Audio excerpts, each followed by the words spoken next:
3 invités avec nous chaque soir pour décrypter l'actualité des marchés. Et aujourd'hui, j'ai le plaisir d'accueillir en plateau Alexandre Ezet, stratégiste groupe Richelieu. Bonsoir Alexandre, merci d'être là. Merci également à Yves Maillot, président de YAM Capital. Bonsoir Yves. Bonsoir. Et puis enfin, merci à Nicolas Brault, directeur associé au Tingres Banque Privée. Bonsoir Nicolas. Bonsoir. Merci d'être là. Alors on va commencer avec le spread.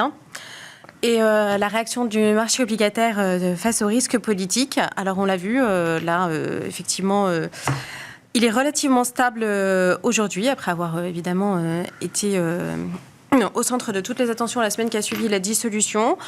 La dernière adjudication s'est pas trop mal passée, plutôt très bien même. La prochaine, ça sera entre les deux tours. On verra ce que ça donne. Est-ce que le marché a pris la mesure du risque politique ? Le marché obligataire. Votre avis, Nicolas, on commence par vous.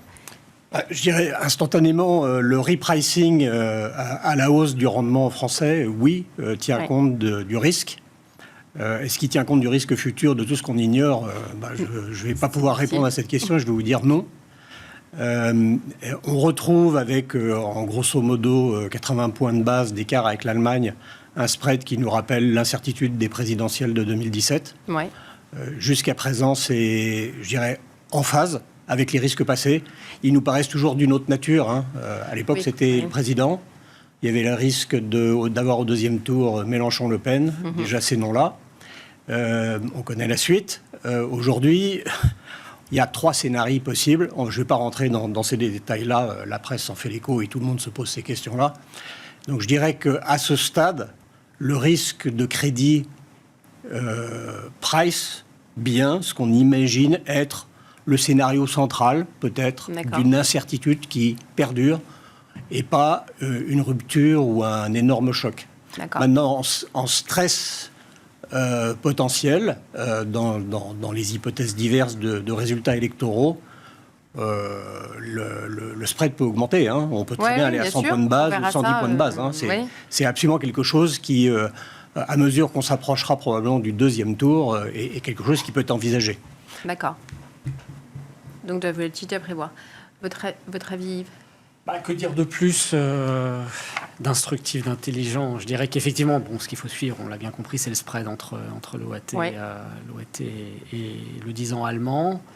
On a vu, d'ailleurs, il faut signaler que contre les autres signatures souveraines européennes, des choses assez sympathiques, le terme est malvenu, mais on a vu par exemple le taux du 10 ans français passer légèrement au-dessus du taux portugais. Oui, tout à fait. Quand on se rappelle, on se remémore les crises précédentes, c'est assez symptomatique. Oui, tout à fait. Quand on regarde l'écart maintenant entre 10 ans allemand, 10 ans français et 10 ans français et 10 ans grec.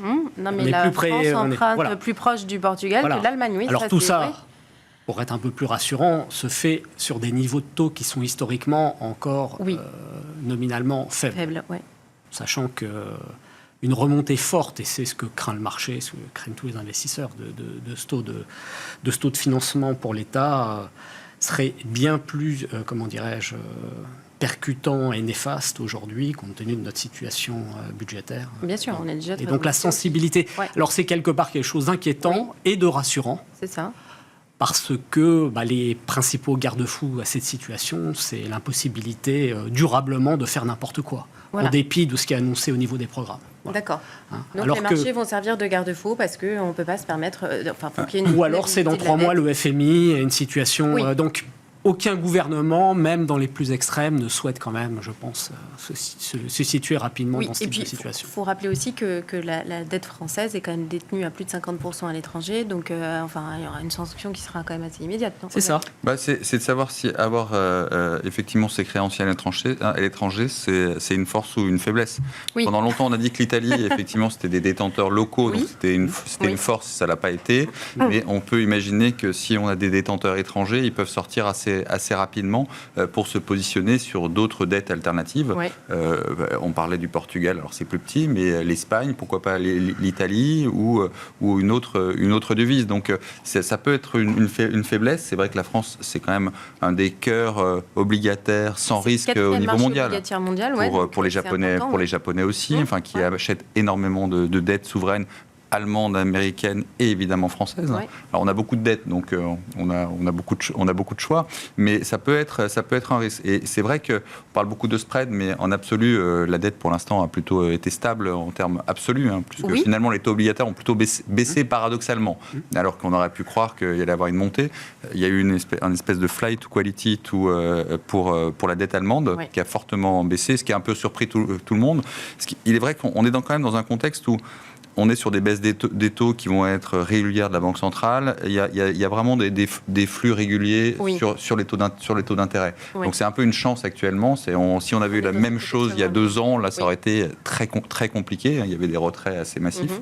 Et là, on est dans une situation qui, globalement, pour le marché obligataire, est positive. Après, il y a l'aspect français. Comme on l'a dit, c'est 75-80 BP, c'est ce qu'on avait au présidentiel. Savoir si oui ou non ça peut éclater, en fait, on ne sait pas. On voit si on reprend des exemples quand même sur des pays qui étaient cœurs, alors l'Italie a toujours été problématique, mais à la fois Berlusconi, évidemment que le marché rééquilibre tout ça, mais avec violence quand même. Oui. On se rappelle de Berlusconi en 2014, qui a été obligé de faire une lettre à la Banque centrale. On se rappelle de la première élection de la Ligue du Nord, qui a été quand même en début 2018 une hécatombe pour les marchés italiens. Et la troisième tour, en tout cas la troisième fois pour la droite extrême, ça a été complètement différent parce qu'ils ont compris qu'il ne fallait pas être trop non-européen, etc. Parce qu'ils ont eu l'habitude du pouvoir et puis ils ont testé, ils ont loupé. Là, en France, le véritable doute, c'est que c'est un parti qui n'a jamais été au pouvoir. Oui. En tout cas, les 2 partis n'ont jamais gouverné. Oui. Et donc, ils peuvent être un peu comme des petits nouveaux, tester le marché en disant on est plus fort que le marché puisqu'on est la voix du peuple, comme on l'a fait en Italie. On a l'épisode Liz Truss en Angleterre. Là, c'est pareil. Je dirais, elle a testé. Ça a été vraiment... On était au point de la rupture. Les fonds de pension ont failli éclater. Il a fallu que la Banque centrale intervienne. Et là, exactement comme ce qui s'est passé en Italie, on avait la Banque centrale anglaise, mais là, on n'a pas la Banque centrale européenne. Ce qui est certain, c'est qu'elle ne va pas agir en disant pour sauver la France. Ça, c'est hors de question. Donc, le vrai doute, il va être là. Comment ça va être géré, comment les Européens derrière vont vouloir aider la France ou pas. Enfin, et donc tous ces doutes font que finalement c'est un niveau d'équilibre 80 BP, mais ça peut aller beaucoup plus loin si les marchés décidaient à un moment de mettre une croix sur la France, en tout cas pour rééquilibrer, parce que le rééquilibrage se fait jamais. Il y a le fameux outil anti-fragmentation, mais la BCE a dit qu'elle l'utiliserait pas. En revanche, là, ce qu'elle a déjà fait, c'est la procédure à l'encontre de la France et d'autres pays pour le déficit public qui est trop élevé. Alors ensuite, des sanctions, normalement, il y en a de prévues, elles n'ont jamais été appliquées. Et ceci dit, est-ce que les circonstances là vont faire que... Il y a 2 possibilités pour un pays, effectivement, pour faire appel à la Banque centrale. La France, effectivement, n'est pas du tout dans les conditions de ces 2, notamment en termes de déficit, de rigueur, etc. Donc, la France ne peut pas faire appel à ces processus. Donc, elle est finalement elle sera contrainte par le marché. Voilà. Et quand même, le principal budget de la France va être la charge d'intérêt. Et effectivement, les taux sont bas, mais beaucoup plus bas que les 10 dernières années. Et que à des niveaux de dette actuels, parce que finalement les États se sont vraiment se sont endettés fortement, les niveaux de dette sont... Et donc il y a une espèce, comme en Italie, on rigolait, on regardait l'Italie en disant 120% de dette sur PIB, c'est énorme quand on en avait 60-70. En fait, il y a un effet autoréalisateur. Plus les taux montent, plus les risques sur la dette augmentent, parce qu'évidemment, plus la charge d'intérêt. Ce qu'on n'avait pas connu avant, cet effet autoréalisateur. D'accord. Le risque politique, lui, est-ce qu'il est bien tracé par le marché action ? Nicolas, vous voulez en toucher un mot ? Parce que, Oui, mais écoutez, je dirais qu'historiquement, la politique, les marchés s'en fichent un peu. Oui. Et que ce soit pour la dette obligataire ou pour les actions, moi, je m'inscris plutôt dans un scénario où il y a des risques de rupture. Oui. Tout le monde les a en tête. Voilà. Le plus probable, c'est qu'il n'y ait pas une vraie rupture, mais c'est une étape de plus dans une déchéance dans laquelle notre pays, l'Europe, est inscrite, je crois. Et donc, c'est beaucoup plus dans la durée. Il y a le scénario dans le mois qui vient, évidemment, dans les 15 prochains jours. Ouais. Et puis, au-delà, un risque sur le positionnement de l'Europe. Il y a des boîtes formidables en Europe, mais ça fait 20 ans qu'il n'y a pas de croissance. Là, il y a un narratif qui nous explique que la croissance est à la veille de réaccélérer, de bien se comporter. Donc, je vais être dans le camp plutôt des sceptiques. D'accord. Et en termes de trajectoire budgétaire, la France, on l'a dit tout à l'heure, on rentre cette fois-ci dans les pays du Club Med. Bien sûr. Les pics vont se transformer en pics. L'Espagne est à 7 points de base de plus que nous. L'Italie, on est à mi-chemin entre l'Italie et l'Europe. Et c'est plus ça que je crains. Donc je vais vous tenir un langage un peu désabusé.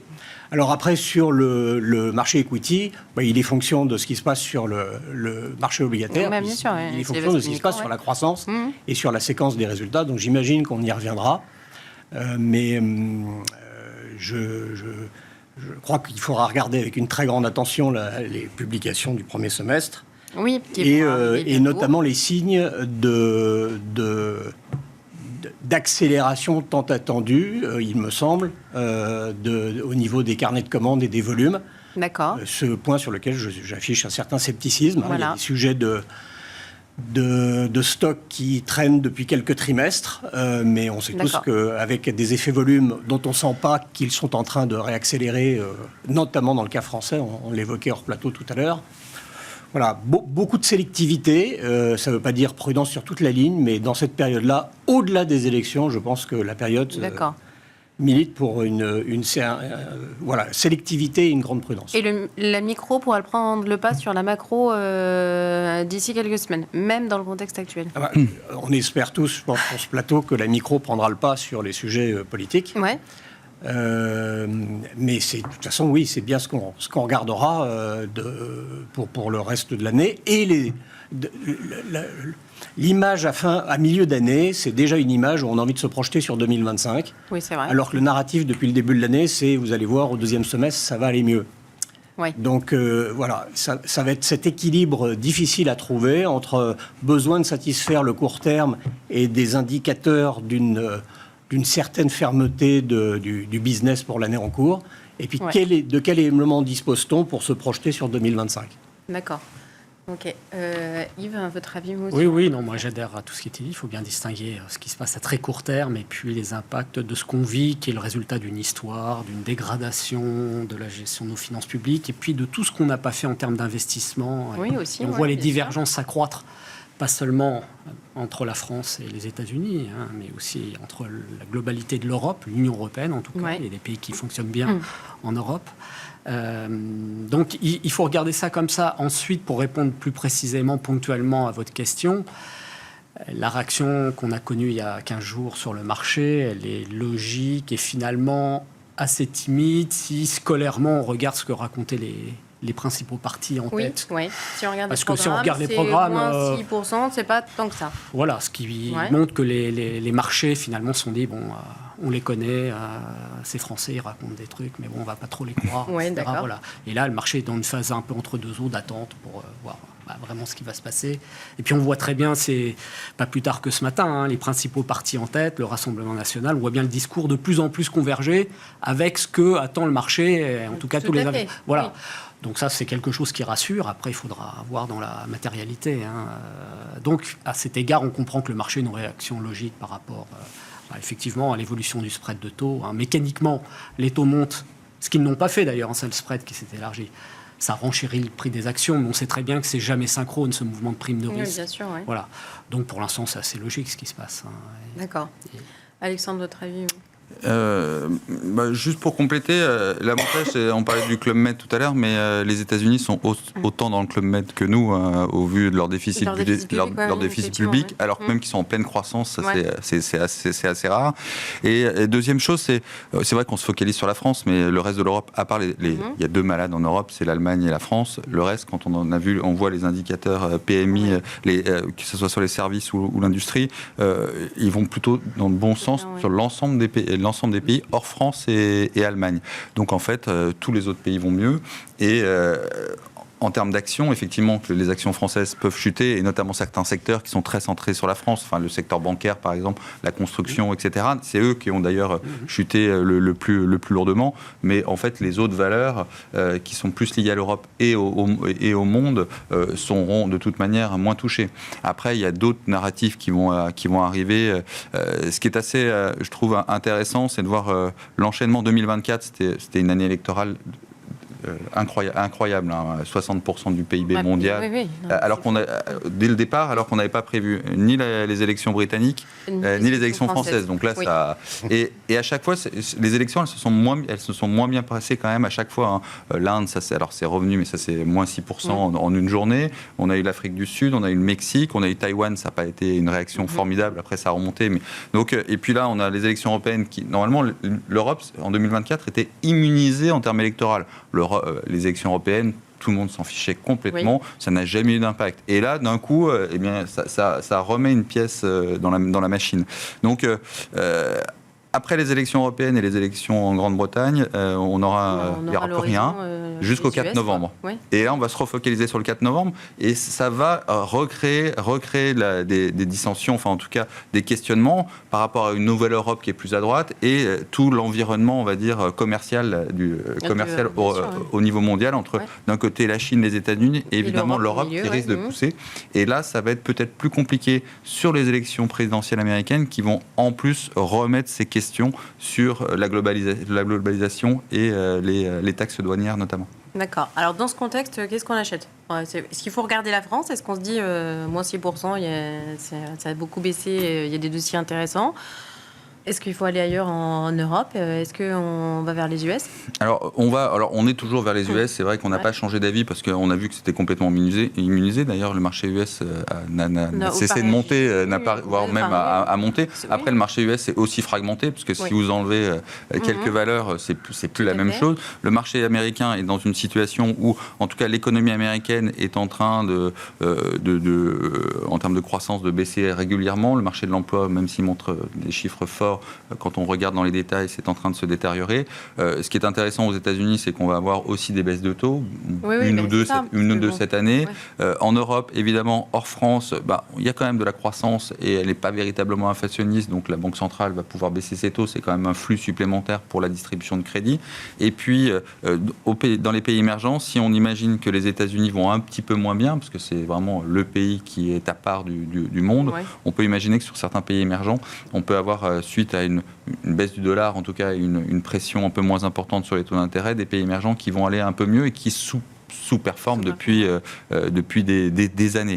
Donc, il n'y a pas de volonté chez nous, en tout cas chez Richelieu, d'être négatif sur les actions pour l'instant. On a juste abaissé pour le risque au lendemain des élections tous les actifs français pour se repositionner soit sur les actifs européens ou soit effectivement sur les actifs américains ou émergents. En particulier, les secteurs, nous on est très prudents on aime bien les secteurs de croissance quand même. Donc effectivement tout ce qui est technologie, on est assez présent. On est assez circonspect sur le secteur bancaire qui était un secteur qui était le best performer de l'année avant les élections. Et c'est vrai que ça peut, on le disait tout à l'heure, finalement le marché peut acheter le fait qu'il y ait plus de décisions prises parce qu'il y a une coalition en tout cas, et donc on pourrait avoir une montée, en tout cas un retour des valeurs qui ont souffert vraiment avec ces informations, mais nous on préfère rester en dehors du marché français pour l'instant et des valeurs très sensibles à l'économie française. D'accord.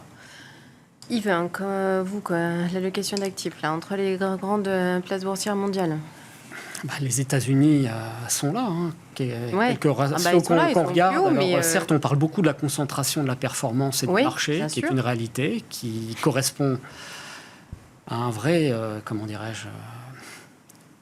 vrai changement, une vraie rupture sur certains domaines dans la technologie, qui apporte une croissance qui est très difficile à mesurer. On est peut-être pas, mais sans doute à un niveau de valorisation, suffisant sur des titres comme Nvidia. D'accord. Les PE ne sont pas trop élevés sur Nvidia.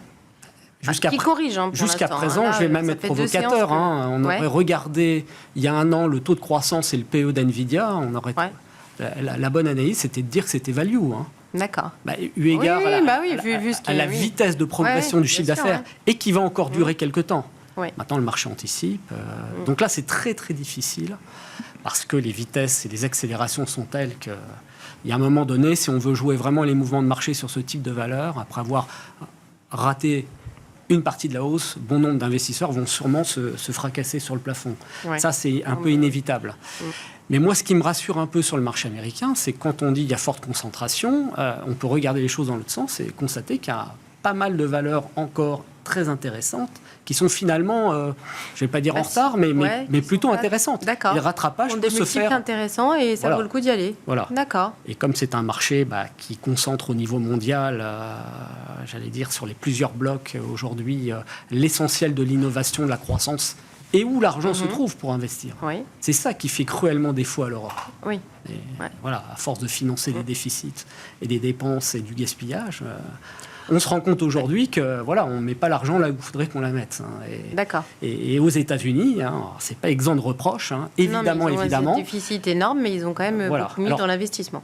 Pour refroidir un peu le tableau américain, c'est qu'Alexandre a mentionné les élections américaines. En fait, elles sont en novembre, mais enfin, pour moi, c'est déjà un sujet. Là, on rentre dans la phase où on va commencer. On va avoir le premier débat. Il y a le premier débat Trump-Biden combat de boxe semaine, jeudi. Donc, ça y est, c'est sur le tapis. Oui. Ça vient s'entrechoquer avec les événements politiques en Europe. Et donc, second semestre, on peut quand même penser qu'il va falloir être relativement prudent et dire est-ce qu'il faut investir en Europe, en France, parce qu'on a eu un décalage. Probablement, il n'est pas suffisant. Il faut mieux attendre une éventuelle bonne surprise, acheter un peu plus haut ou attendre des cours plus favorables. Et surtout dans des environnements qu'on pense plus volatiles dans les semaines et mois qui viennent.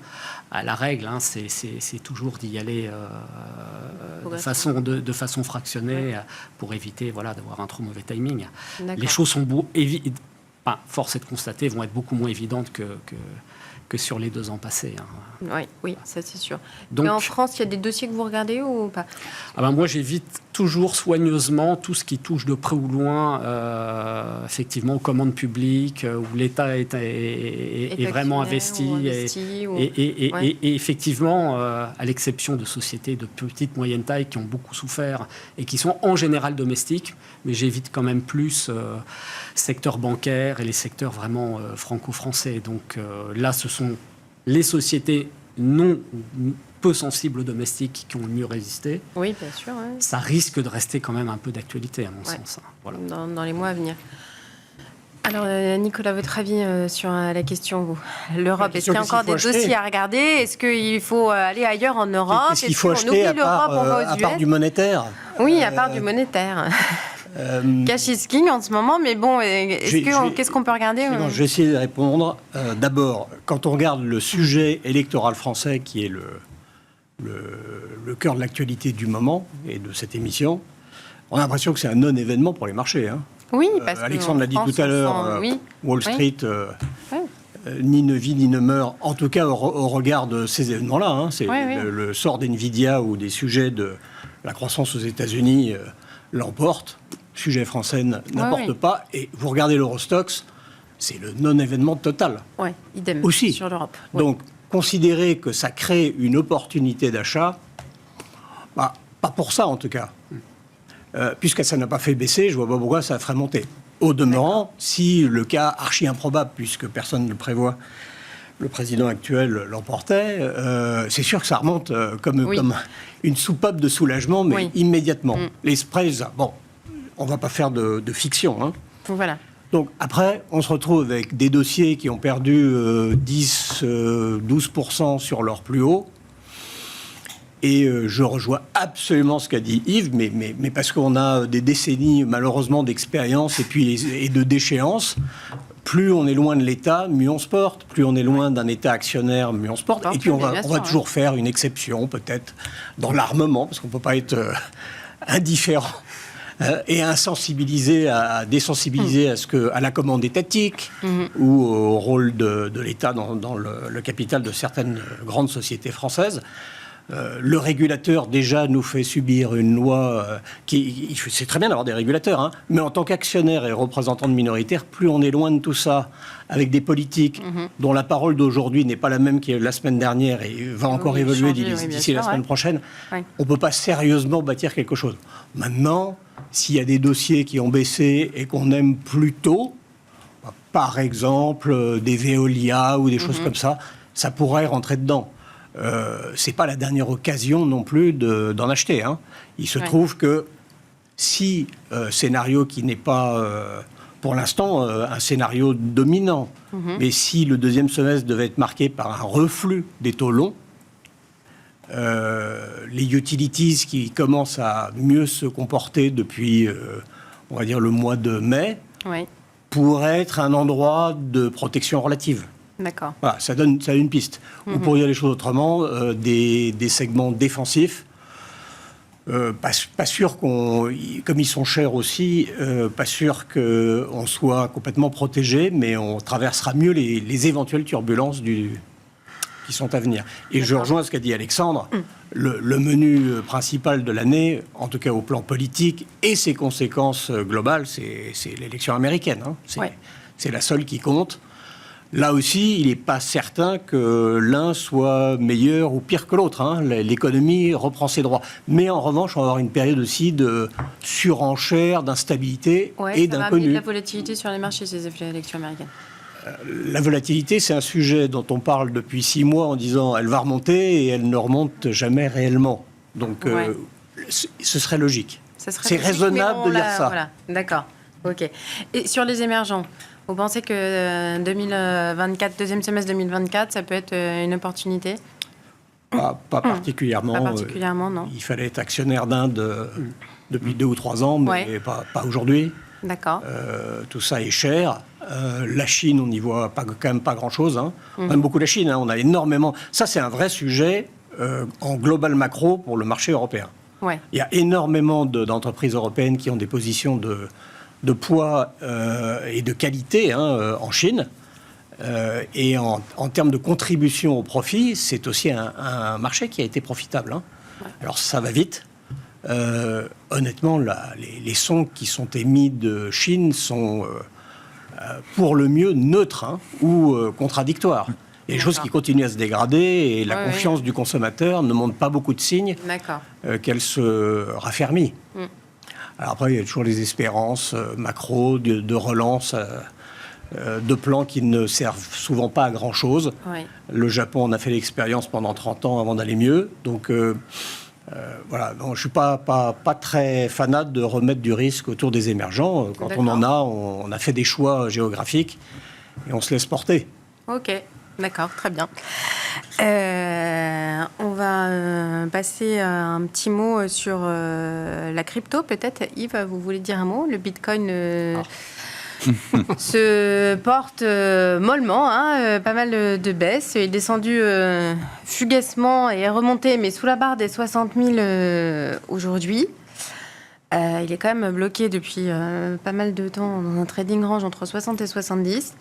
Qu'est-ce qui explique la situation ? Est-ce qu'on va pouvoir sortir par le haut, par le bas ? Vous attendez de moi un pronostic. Vous avez dû entendre dire que j'avais quelques, connaissances et intérêts pour ce secteur. Alors, effectivement, non. Ce que je vais vous dire, pourquoi...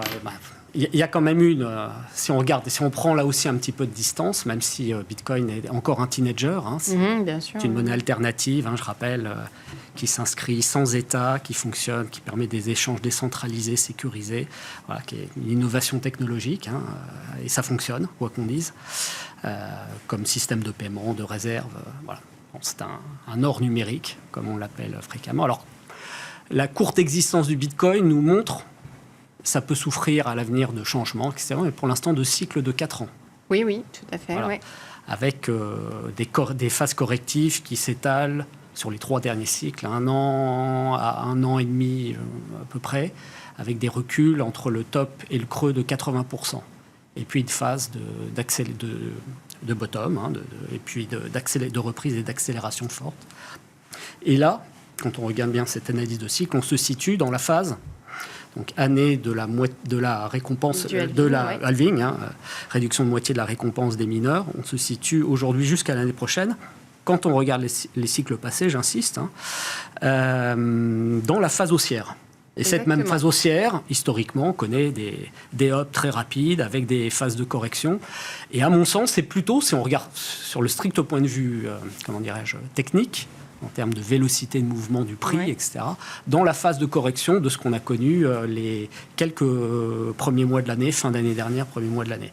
D'accord. Voilà. Donc, il semblerait, sur une lecture vraiment technique, en s'inscrivant dans cette tendance qui est globalement très très haussière sur Bitcoin, dans une phase de correction de la phase précédente haussière, qui sous-entendrait qu'on va plutôt, à votre question, est-ce qu'on va casser par le bas ou par le haut, plutôt à un moment donné, dans les semaines, mois qui viennent, reprendre une phase haussière. Voilà. Après, il y a beaucoup de, de bruit, de nouvelles sur lesquelles on essaye d'échafauder des explications.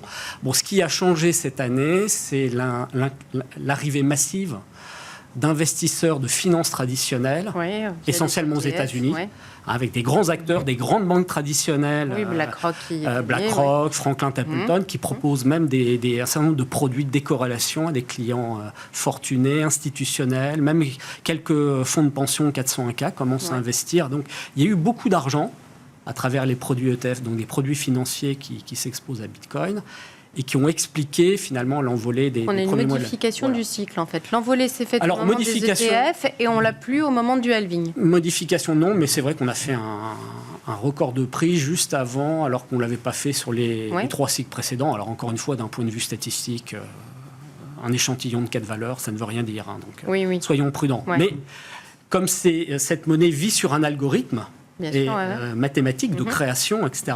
Voilà, on est un peu plus à l'aise pour échafauder des raisonnements qui sont basés sur l'évolution arithmétique du prix de Bitcoin. Voilà. C'est une forme de réponse à votre question.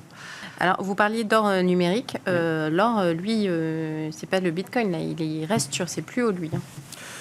Oui, mais à l'échelle des envolées précédentes de Bitcoin, moi je trouve que le schéma est assez similaire en fait. On est en train de consolider des points hauts. Aujourd'hui, on est allé chercher $60 000 sur Bitcoin, après un plus haut à 72 000 ou 13 000. À l'échelle de la volatilité de Bitcoin, c'est pas comme ça finalement. Sur une valeur à faible croissance, ça paraîtrait beaucoup cette correction, mais sur un truc comme Bitcoin. Et l'or, quelque part, à mon sens, est en train de fabriquer la même configuration technique. D'accord. Pour les mêmes raisons, en fait. On s'aperçoit qu'on n'a pas évoqué les sujets vraiment banque centrale, monnaie, etc. Mais les dettes qui filent, des programmes électoraux fantasques, tout ça, fondamentalement, ça donne du crédit à l'or et maintenant à ce nouvel outil qui est une monnaie dure, qui est Bitcoin. En tout cas, c'est sa vocation. D'accord. Peut-être que ça ne marchera pas à long terme, mais voilà un peu le fondement de ce qu'on peut dire, à mon sens. Yves, vous n'êtes pas spécialiste du Bitcoin, mais vous, selon vous, là, l'or, ça peut être un actif refuge compte tenu du contexte. J'ai pas grand-chose de pertinent en fait à dire. Yves, c'était très intéressant ce que vous avez dit sur le Bitcoin. On apprend des choses. Moi, ce que j'entends de temps en temps, mais ça, c'est un propos de néophyte. Est-ce que le Bitcoin, c'est des choses que nous ignorons? Est-ce un indicateur avancé d'une nervosité à venir? Je n'en sais rien. J'aime bien ce parallèle avec l'or parce qu'il y a des moteurs fondamentaux qui sont analogues. Oui, tout à fait. Après, il y a aussi une typologie d'intervenants qui, me semble-t-il, diffère entre les deux et avec une volatilité qui est plus grande. Mais comme Yves l'a dit, en rapport à l'algorithme, finalement, il y a une cohérence. Bien sûr. Voilà. Sur l'or, connaissant mieux l'ancien monde, ça me semble c'est une base plus solide. Voilà. Ouais. Mais après, il y en a pour tout le monde. Moi, je n'ai qu'un credo sur l'or, c'est l'or physique. D'accord. Voilà. Pas l'or. L'or papier, c'est déjà une réserve. Et l'or, au travers des mines d'or, avec un sous-sol qui n'appartient que très rarement aux producteurs. Ouais. On s'en méfie, comme on se méfie aussi des producteurs de pétrole. Jusqu'aux années 2000, je pense que depuis 25 ans, disons que la relation avec les pays qui disposent des réserves ont changé et la relation est à minima plus équilibrée qu'avant, alors qu'avant c'était le producteur. La compagnie internationale occidentale qui tirait les rênes. Donc sur l'or, or physique. D'accord. Alexandre, vous, sur l'or? Sur l'or, c'est vrai que par rapport aux crypto-monnaies, les banques centrales achètent de l'or, et notamment les banques centrales émergentes. Donc, on a vu énormément d'achats de la Chine et de la Banque centrale chinoise et des Chinois qui n'ont plus confiance dans leur économie, donc qui achètent moins de crypto-monnaies, mais effectivement qui se remettent sur l'or. Et moins de dollars, qui veulent de l'or. Effectivement, je pense quand même que dans une diversification de portefeuille, d'avoir de l'or, alors physique ou pas, enfin dans un patrimoine, il faut en avoir, il ne faut pas chercher à faire du trading dessus, il faut en avoir quasiment de manière récurrente, 2,5%, c'est un peu l'actif Armageddon par excellence, si c'est la fin du monde. Le physique c'est mieux si c'est la fin du monde, puisqu'on peut le récupérer, parce que sinon si vous êtes en tracker, etc., ça peut être un peu différent, mais dans une allocation d'actifs globale sur le risque, en dehors de l'or, il y a un vrai concurrent, c'est la dette américaine, parce qu'elle verse quand même 4, on a 4,20, mais quand même auprès de 4,5%. C'est vraiment l'actif Armageddon. On sait que demain, s'il y avait vraiment un sujet sur l'Europe, s'il y avait vraiment des guerres, l'actif souverain américain, c'est le dernier actif sur lequel les investisseurs vont se réfugier. Donc, en tout cas, pour nos clients, moi, je conseille plutôt l'actif souverain américain, le monde, que de l'or en portefeuille. Ce sera de toute manière plus liquide et ça sera certainement mieux échangeable en cas de scénario très défavorable. Ok. Alors, on va passer à la dernière question. On arrive à la fin de la campagne, une semaine avant le premier tour. Quels indicateurs surveiller pendant ces législatives? Alors, quels vont être les signaux à pas louper sur les marchés? Alexandre, vous commencez. On a parlé effectivement du spread. Le spread, tout le monde va le scruter. Tout le monde va le scruter, mais d'une certaine manière, on ne sait pas quel est l'œuf de la poule. Parce que finalement, est-ce que c'est un risque? Souvent, on parle de volatilité, mais c'est souvent quand la volatilité est très basse qu'à un moment, il y a un choc et que les marchés, effectivement, réagissent. Et quand la volatilité est très haute, c'est souvent là où il faut acheter parce que le prix du risque est important. Donc, la principale chose, c'est ça. C'est vrai que, rappelons-nous quand même, la plupart des sondages qui ont été faits lors des grandes élections, on peut parler du Brexit, mais des campagnes présidentielles, évidemment Trump-Biden, à chaque fois les sondages se sont trompés en tout cas, et c'est les surprises qui arrivent, et comme toute surprise, c'est celle qui n'est pas pensée. Et donc, ça va être extrêmement difficile. Je pense qu'il faut gérer, et effectivement, plutôt gérer son risque en portefeuille plutôt que de mettre en place des opportunités qui peuvent finalement être très défavorables. Et il n'y a pas véritablement de signe parce que, encore une fois, ça peut être le autoréalisateur, c'est-à-dire que parce que les marchés baissent, on va dire finalement les élections vont se passer comme ça. En fait, on est dans une situation bien particulière où, quel que soit le signe, d'une certaine, il n'est pas du tout proactif pour le futur. D'accord. Yves, vous, qu'est-ce que vous allez surveiller là ces 3 semaines? Bon, je ne vais pas répéter qu'il faut regarder le spread, mais le spread, c'est la conséquence de ce que disent les responsables des grands partis. Des évolutions de programme. Exactement. Donc, on voit bien que pour certains, ça évolue. Ouais, on va suivre le débat. On va suivre les débats. Les sondages, alors contrairement, je vais diverger un peu de ce qu'a dit Alexandre et dire un peu de bien de notre pays, de nos instituts de sondage. Concernant les élections en France, ils sont quand même assez bons. C'est pas vrai quand on va outre-Manche, effectivement, mais néanmoins, ayons bien en tête que les législatives, surtout dans le contexte actuel nouveau, c'est une élection à 2 tours.